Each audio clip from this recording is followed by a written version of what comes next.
A gajeren labarinmu na yau, zan sambaɗo muku wani labari ne akan wani ɓokeken mutum da rana ta ɓaci masa ya fada cikin rijiya. Subhanallah! Inna lillahi wa inna ilaihi kai jama'a! Mati ya fada rijiya!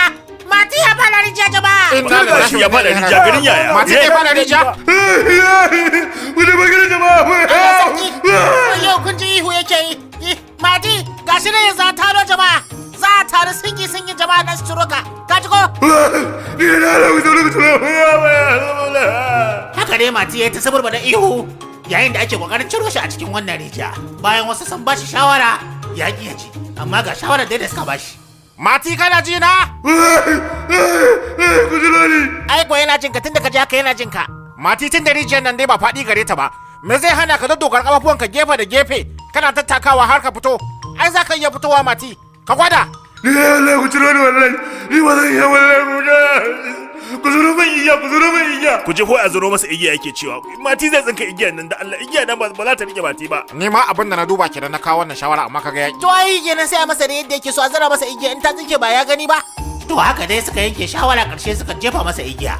Ya kamo igiya ana fara ja nauyinsa sai ya sa ya fara jin zafi a hannunsa. Sai ya sake wannan igiya sai dai su ji. Subhanallah. To kaga yana abin da muke faɗa. Mati kaga ne abin da kaga matsalar da ake ta samu ko? Yanzu ya kake so a yi Mati kai yadda aka ce maka din nan mana. Ni na da wata dabara. Kuna ji ina zuwa. Yanzu abin da za a yi. Zan dora igiyar a wuya na. In ya so ya guja. Kun gane ko? To shikenan koma dai me ya kai? Saboda haka Mati ya dora wannan igiya a wuyarsa. Yana dorawa kuwa sai ya ce musu. Yau na dora. Guja! Suna jin haka kuwa sai suka takarkare suka ja wannan igiya. Buja. Igiya ko ta makurewa Mati wuya sai ji suka ya ce.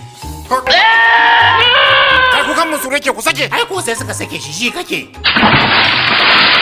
Da bakinsa sai suka ji ya ce. Kuma ni na muzo da kaina. Au, to ya kai maka banda gabas take. In ma za ka daddaba ka fito gwada ka daddaba ka fito.